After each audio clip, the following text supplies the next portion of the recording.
Today I'm speaking with Alicia Davon. She specializes in helping singles and couples find passion in their life. And today we're going to be talking about how to keep the passion alive if you're in a long-term relationship. So enjoy.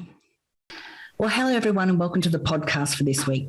This week, I have a relationship coach, Alicia Davon, with me. Hi, Alicia. How are you?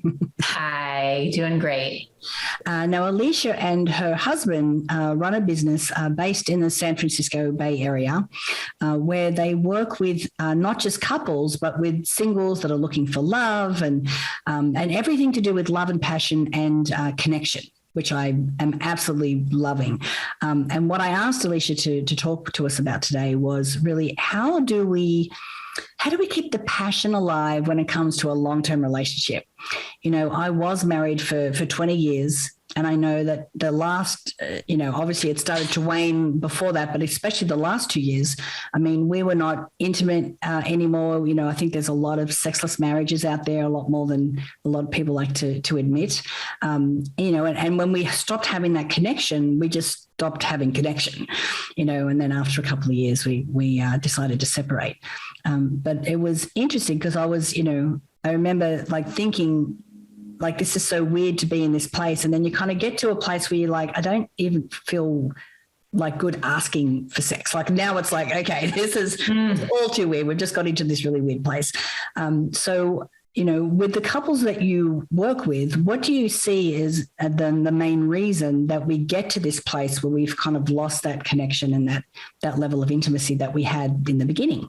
Mm-hmm. It's a really great question. And well, one thing I want to comment on from what you said when you were sharing is that you said something like, we lost the sexual connection and then we lost the connection. I mean, they're so closely tied. I mean, barring, arranged marriages, we get into marriages and long-term relationships with people because we have the hots for them, that's why, that's what differentiates us from friends and that kind of thing. So when that connection starts to go away, it really does affect the entire connection, even if, you kind of don't want to admit it. Lots of people find themselves in decades long relationships and the sexual connection's gone, but they don't really acknowledge it. And it's okay. It's really, really common. And in terms of how that happens or why that happens, there's a few main reasons. So the first one is that, well, when you're in the beginning of a relationship, there's novelty, the person's new and it's exciting and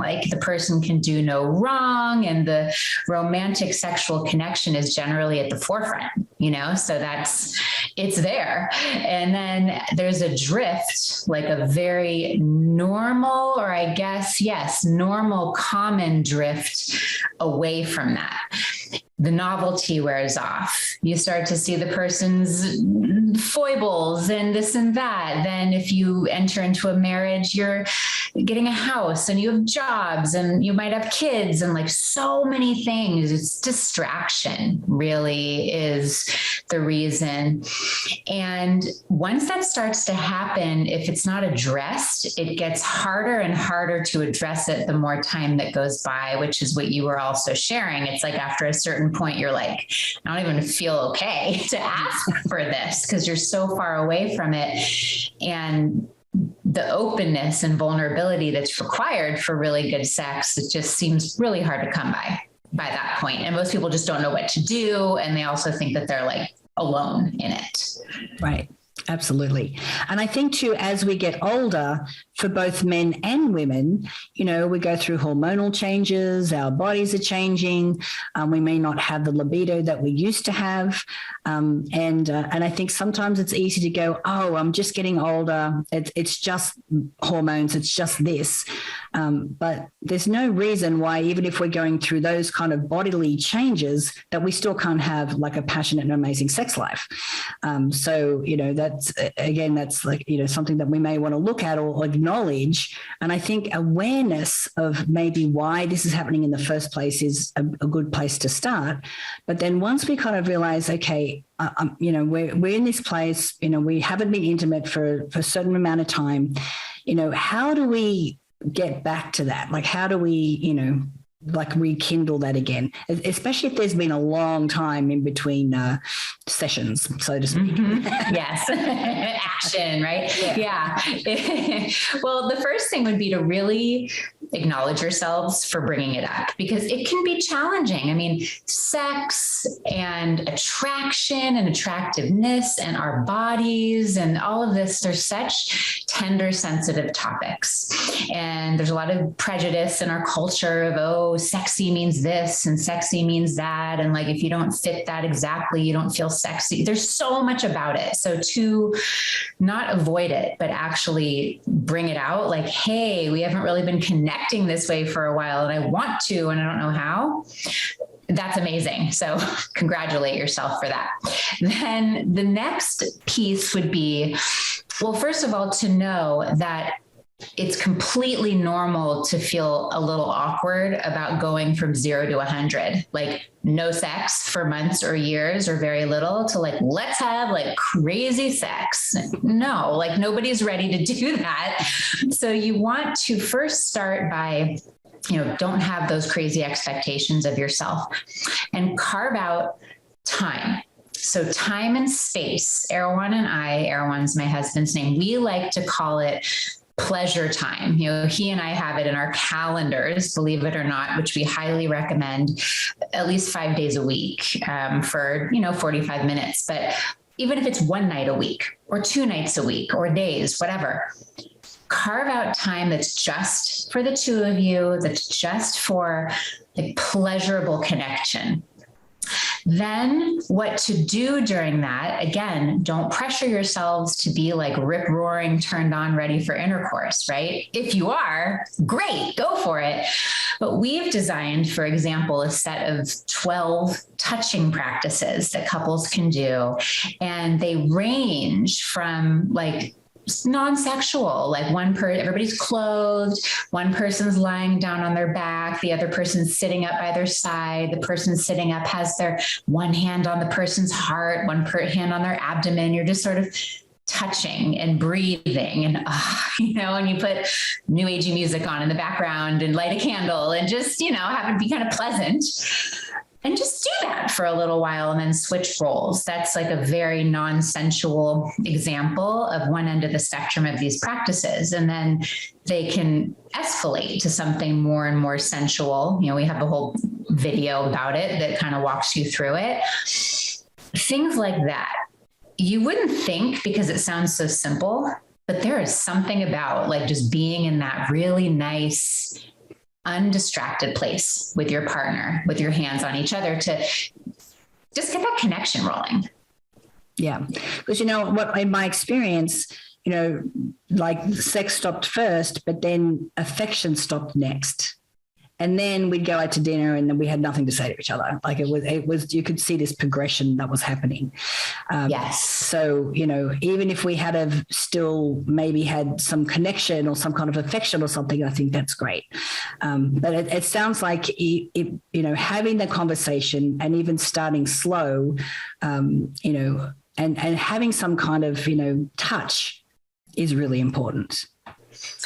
It really is, because we're physical beings. We like touch. And you mentioned something really important, the scenario where you kind of, okay, finally, let's take time to ourselves. And you get to the restaurant and sit across from each other and you're like, I don't know what to talk about. I don't want to talk about the kids, but it's awkward.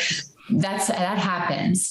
And there's another practice that we train our students in. We call it psychological inquiry, which might sound a little whatever, but it's basically taking turns kind of sharing, like, oh, I'm feeling like this. Wow, I'm noticing I'm feeling awkward and I'm really happy, but I don't know what to say. And just kind of letting the truth of your experience come out. If both people are willing to just sort of be open to that and play with it, that can start to get things rolling, because there's so much in the unsaid. I mean, there's just so much. Oh my God. There was like a canyon of things that was filled of all the things I couldn't say by the end of my marriage. It was like, oh man.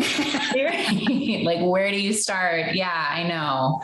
Yeah. Yeah, it was pretty full. So the other thing that was also, which was interesting, is that I didn't have the self-awareness to kind of really understand what was happening with me. And so it kind of got easier just to blame him. Yes. Which I think is a trap a lot of us fall into, because by the end I'm like, this is all your fault. This, that I'm unhappy. And, it wasn't until we'd separated and I had some time to work on myself. I'm like, oh, okay. So my scapegoat's gone. I can't blame him anymore. But I realized that happiness was my own responsibility. Yes. And that's a really beautiful realization, and that you're having it now, or you've had it, since the end of your marriage. Of course, it's easy to feel like, well, if I would have realized earlier, maybe this, maybe that, but it doesn't really matter. It's just that now that your happiness is your own responsibility. And when two people can be in a relationship, and of course you need each other and you're interdependent, but when you really are like, okay, my experience is my responsibility, that's a really powerful thing. Yeah. Yeah. And I mean, and even if I were, honestly, if I was to look back and go, and we're still, actually the name of the podcast is the phrase I coined after we ended, because it's like, well, our relationship's not over. It's just different. We're still business partners and friends, which was great, which is awesome. We could get through that experience and then still be friends. But I realized that, we've really grown into two different people. So it was probably inevitable it was going to happen anyway. Yeah. Luckily, it happened in a way that we could still have love, trust, and respect for each other. That's really all you can ask for. I mean, that's beautiful. The amount of energy that goes into the acrimonious, difficult situations following the end of a relationship is just so draining. So it sounds like a good thing. Yeah. And so is there any relationship that's too far gone?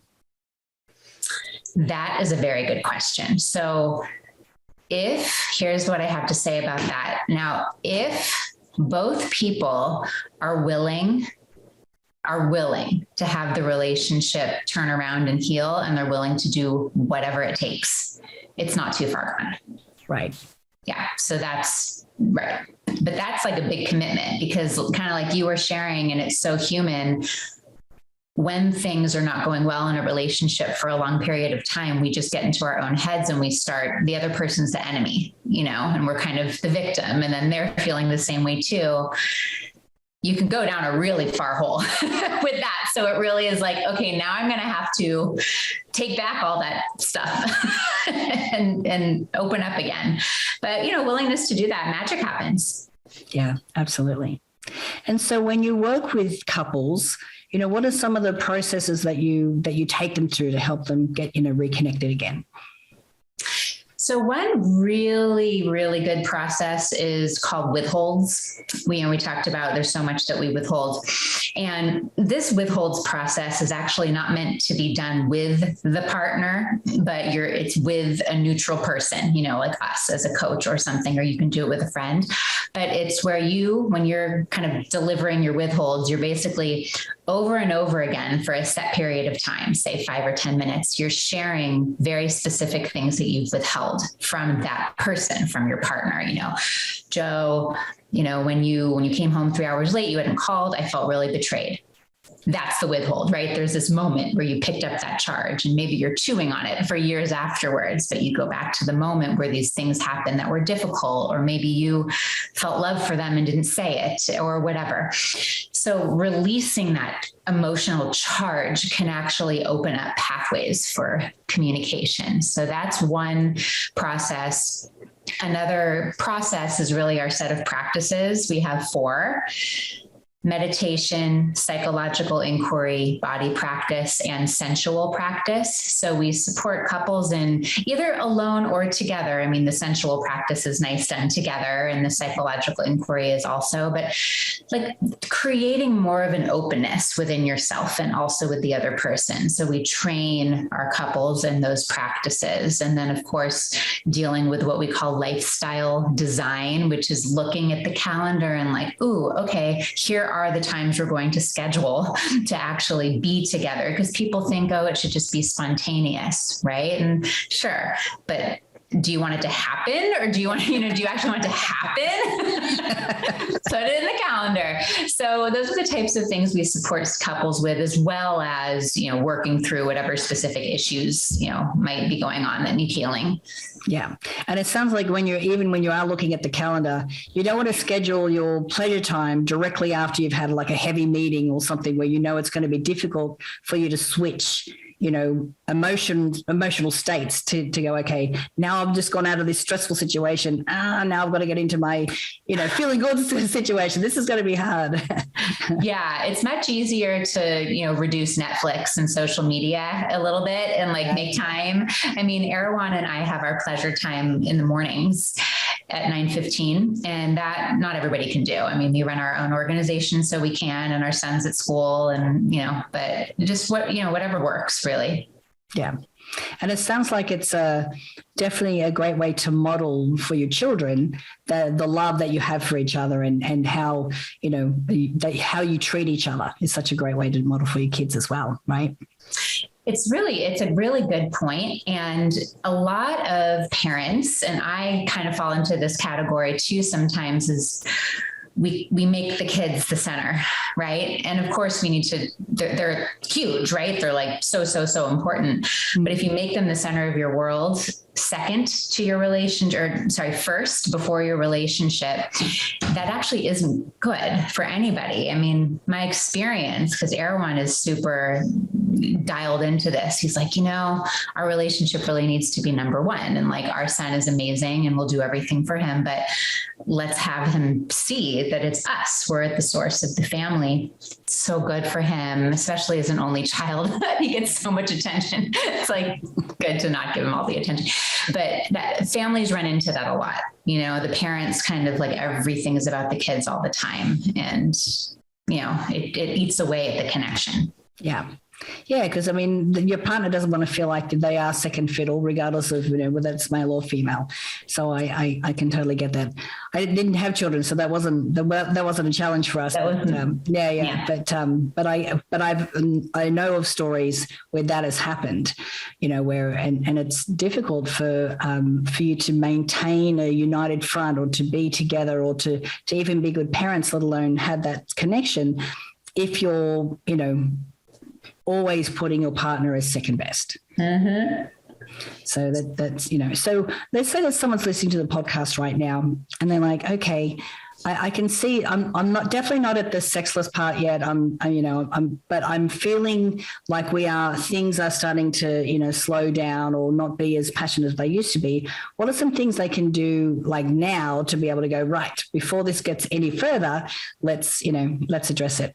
Mm-hmm. Yes. Yeah, it's good. Preemptive. You're starting to kind of see some smoke a little bit from some flames, but it's not a full blown fire. So the first thing I would say is address it, address it with your partner. And the way to do that, my big tip for that is lovingly, approvingly. Sometimes if we turn around and realize whoa, we haven't had sex in 2 weeks and I don't feel attended to, or I don't feel loved or something, we can go to our partner and be like, we haven't done this. And this is we get kind of charged up about it. So, and then the other person can get defensive and then it all just, so I recommend saying something like, oh, I love you. I miss you. And I noticed we haven't had a lot of sex lately in this amount of time. And I don't want it to go down that road.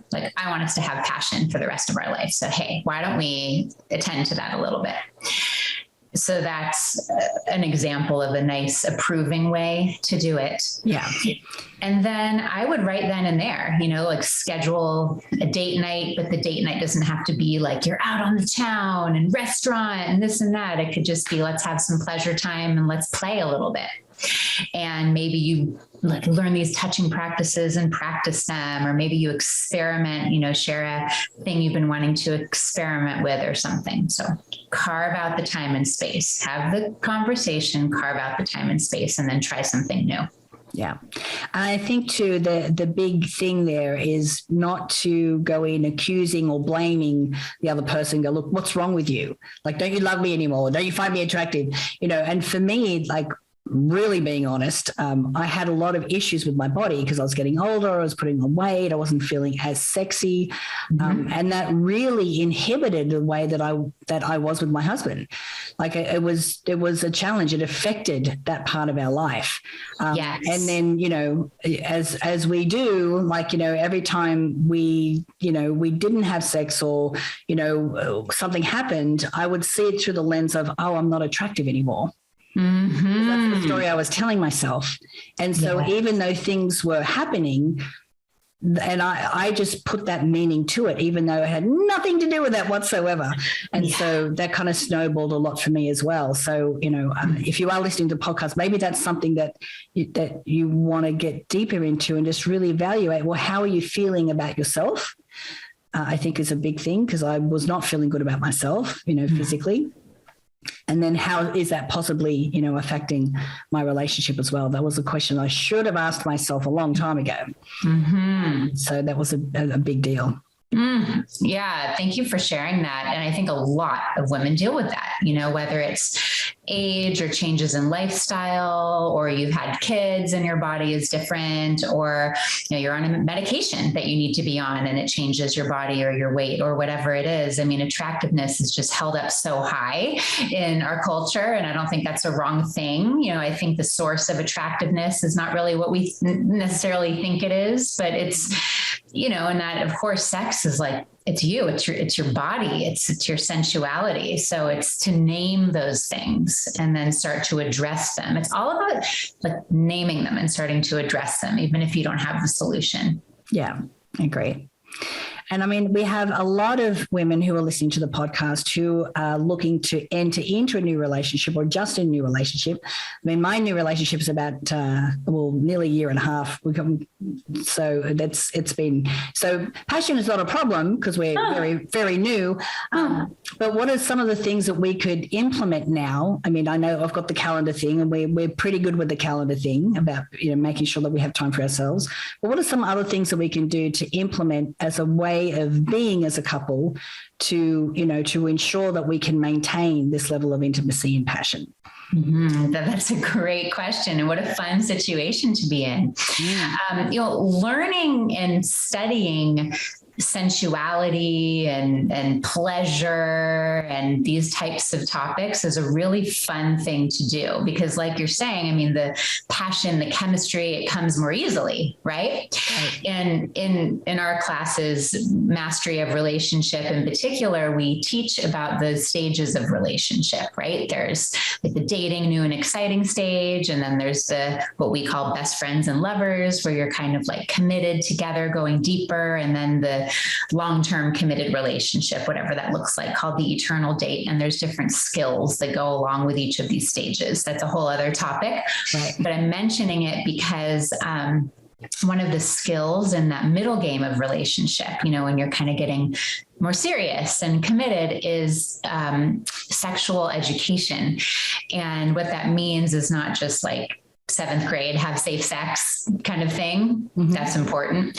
But actually learning, you know, for example, with these touching practices that we teach, like learn, like, oh, wow, how do I touch for pleasure? How do I give? How do I receive? How do I learn about, you know, full body pleasure, anatomy, you know, just really starting to learn so that you can sustain and keep that chemistry growing, rather than solely riding on the novelty. Yeah.